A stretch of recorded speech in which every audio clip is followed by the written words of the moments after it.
Hello बच्चों, चलिए प्रश्न पढ़ते हैं। प्रश्न देखिए, आवर्त सारणी में बाईं से दाईं ओर जाने पर प्रवृत्तियों के बारे में कौन सा कथन असत्य है। पहला है कि तत्वों की दातिक प्रकृति घटती है। दूसरा है कि संयोजकता इलेक्ट्रॉनों की संख्या बढ़ जाती है। तीसरा है कि परमाणु आसानी से इलेक्ट्रॉन त्याग करते हैं। और चौथा है कि इनके ऑक्साइड अधिक अम्लीय हो जाते हैं। तो सबसे पहले बात करें अगर इस प्रश्न में मुख्य अवधारणा की, तो देखो क्या होगी।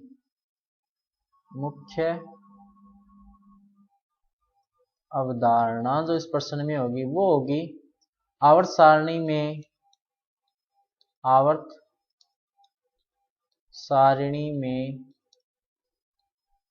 बाएं से दाएं जाने पर गुणों में परिवर्तन।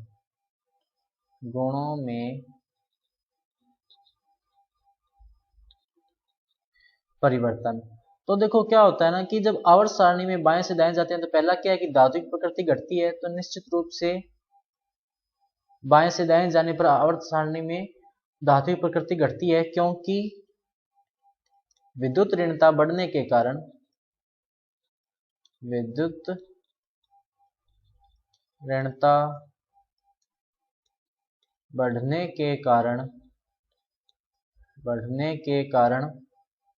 इलेक्ट्रॉन त्यागने की प्रवृत्ति कम होती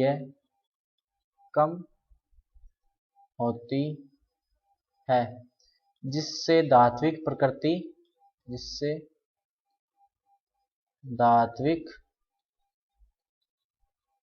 प्रकृति कम होती है।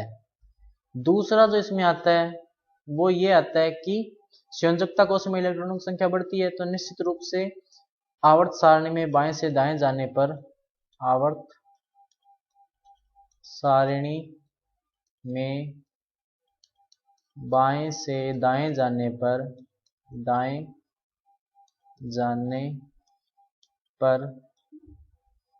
संयोजकता कोश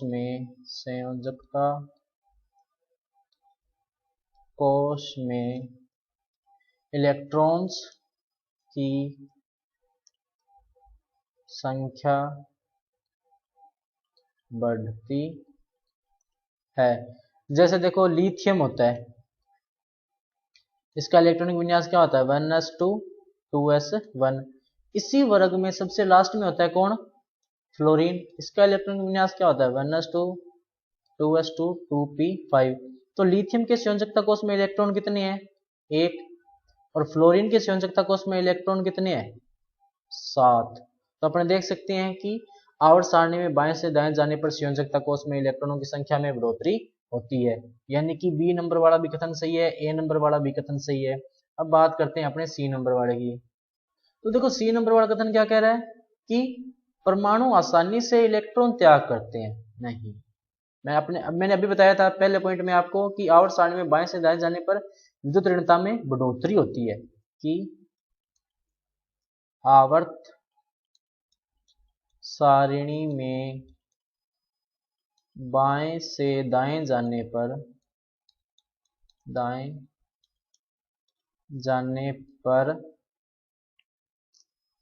विद्युत ऋणता में बढ़ोतरी होती है। विद्युत ऋणता में बढ़ोतरी होती है। विद्युत ऋणता में बढ़ोतरी होती है जिससे इलेक्ट्रॉन त्यागने की प्रवृत्ति कम होती है। इलेक्ट्रॉन त्यागने की प्रवृत्ति कम होती है। लेकिन ये क्या कर रहा है कि परमाणु जो आसानी से इलेक्ट्रॉन त्याग देगा, यानी कि ये तीसरा जो कथन है वो क्या है, गलत है। चौथा है कि इनके ऑक्साइड अम्लीय हो जाते हैं। तो निश्चित रूप से ऑक्साइड जो अम्लीय प्रकृति के हो जाते हैं, यानी कि चौथा कथन भी क्या है, सही है। जैसे अगर अपने बात करें Na2O और MgO, दोनों ही ऑक्साइड है। जब Na2O से क्षार बनेगा तो ये तो क्या बनेगा NaOH, और MgO से क्षार बनेगा क्या बनेगा MgOH की ट्वाइस। तो NaOH जो ज्यादा क्षारीय है, MgO जो है वो कम क्षारीय है। अब MgOH जो अपेक्षाकृत कम क्षारीय है, इसका मतलब इसकी अम्लीय प्रकृति NaOH से क्या होगी, थोड़ी ज्यादा होगी। तो सही विकल्प क्या होगा यहाँ पर, विकल्प नंबर सी, यानी असत्य कथन कौन सा है, सी नंबर।